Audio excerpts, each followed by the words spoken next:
Ce matériau concerne la concentration des 10 plus grandes sociétés de l'indice S&P 500 de la bourse américaine. Les sources des infographies et des données sont fournies dans la description de la vidéo. Aujourd'hui, la capitalisation des 10 plus grandes entreprises représente 38% de la capitalisation totale de l'indice S&P 500. Il s'agit de la concentration la plus élevée depuis le milieu des années 1960, après quoi l'indice S&P 500 s'est effondré seulement après 20 ans. Moins 5 ans. L'indice n'est donc revenu au résultat de 1968 qu'au début des années 1990. Après la crise de la bulle Internet en 2000, il a fallu 15 ans à l'indice pour revenir aux mêmes paramètres. Avant la crise de 2000, la capitalisation des 10 plus grandes entreprises était de 27%, donc elle était inférieure de plus de 10% à ce que l'on observe aujourd'hui, mais elle se distinguait à cette époque. Il a fallu 6 ans à l'indice S&P 500 pour se remettre de la crise de 2018. Peut-être que les indices se redressent de plus en plus vite. Apprenons davantage sur les entreprises ayant la plus grande capitalisation boursière. Au moment de la rédaction, il s'agit de Microsoft, Apple, Nvidia, Alphabet, Amazon, Meta, Berkshire Hathaway, Lilly, Broadcom et Tesla. 8 d'entre elles sont des entreprises technologiques, une entreprise médicale et une du secteur financier. Mais la situation est dynamique et la composition du top 10 évolue constamment. Par exemple, au moment de l'enregistrement de ce matériel, Tesla se classe 10e avec Qualcomm, et Nvidia attaque parfois la première position puis retombe à la 3e. Si vous regardez ce film dans quelques années, le top 10 pourrait être complètement différent. Mais tout cela est important. Regardons comment gagnent les grands géants de la technologie, car les entreprises technologiques ont désormais la plus grande capitalisation. Infographie de l'an 2022. Amazon gagne principalement de l'argent grâce à sa boutique en ligne, mais se diversifie avec des services tels que les serveurs AWS, la publicité et les abonnements Prime. Bien que l'entreprise opère à l'échelle mondiale, le marché américain représente 70% de son chiffre d'affaires. En 2024, Amazon Web Services contrôle 30% du marché du cloud. Microsoft 25%, même s'il dispose de plus de centres de données. Ainsi, ces deux sociétés contrôlent à elles seules la moitié des données générées par les particuliers, les entreprises et les gouvernements. Ils exploitent l'infrastructure de base de l'ère de l'information et ont accès à l'information. Il faut désormais ajouter à l'information l'intelligence artificielle et l'apprentissage automatique, l'analyse de grandes quantités de données. Aucune autre entreprise n'est aussi bien préparée. Apple tire la moitié de ses bénéfices de la vente de téléphones, mais plus de 20% sont générés par les services, 10% par les accessoires et 15% par d'autres produits tels que Mac et iPad. Plus de 40% des bénéfices proviennent des États-Unis, 25% d'Europe et plus de 30% d'Asie.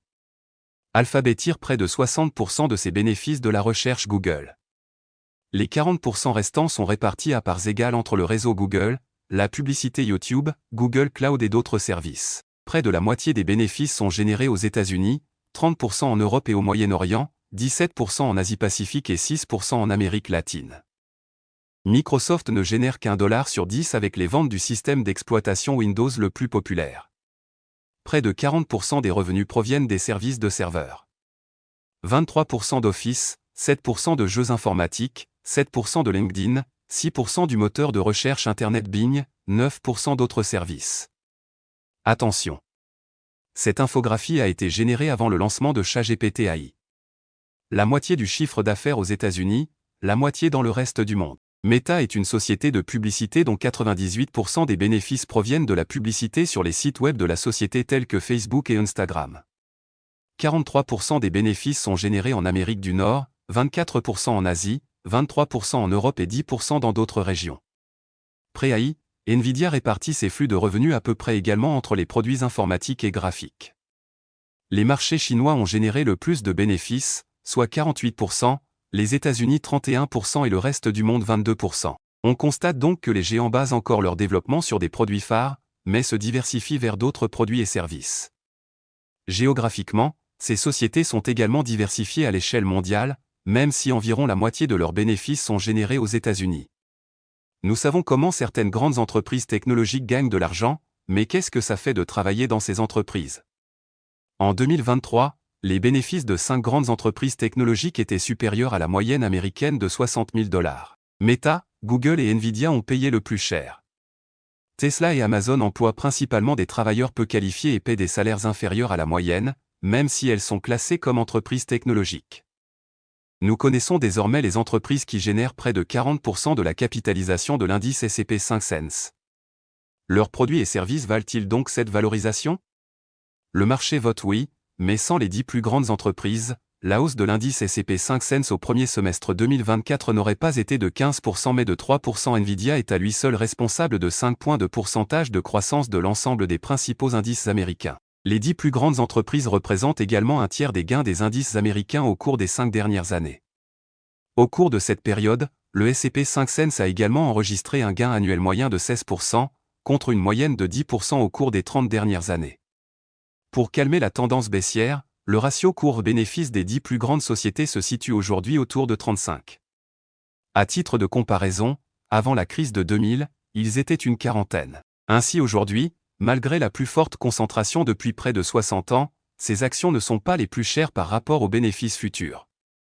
De plus, la concentration des 10 plus grandes bourses sur les autres bourses mondiales est plus élevée que sur la bourse américaine. En Chine, il est de 43%, au Canada de 44%, en France et en Allemagne de près de 60%, en Grande-Bretagne de 50%. Enfin, nous ne pouvons pas oublier la révolution dans la manière d'investir, qui ne s'est jamais produite dans l'histoire de la bourse. Nous parlons d'instruments ETF qui sont utilisés pour acheter une action sur 3 aux États-Unis, un 10e en Europe et un 8e en Asie. Les fonds ETF modifient considérablement les proportions de concentration des entreprises dans des fonds individuels et, par conséquent, en bourse. La bourse d'il y a 10 ans n'est plus la bourse d'aujourd'hui. Enfin, il convient d'ajouter qu'au cours des 3 dernières années, les entreprises non liées à la technologie, les entreprises dites de valeur et les petites et moyennes entreprises, en raison de l'augmentation des taux d'intérêt des prêts et d'autres phénomènes, avaient des valorisations inférieures à celles des grandes entreprises. Entreprises technologiques. Leur part en pourcentage dans la capitalisation de la bourse américaine était donc plus faible, ce qui augmentait la capitalisation des 10 plus grandes sociétés. En résumé, les 10 premières ont atteint une capitalisation record non seulement en raison de leurs propres caractéristiques, mais aussi grâce à la faiblesse des autres sociétés en même temps. Il s'agit d'un signal haussier pour le marché boursier américain. Alors, sommes-nous en tête des indices américains et nous ne voyons pas l'écart? Le rallye du top 10 va-t-il se poursuivre? D'autres entreprises prendront-elles conscience de la croissance? Nous ne le savons pas. Mais vous avez été informé d'une anomalie importante. Si vous souhaitez recevoir d'autres analyses, abonnez-vous à cette chaîne.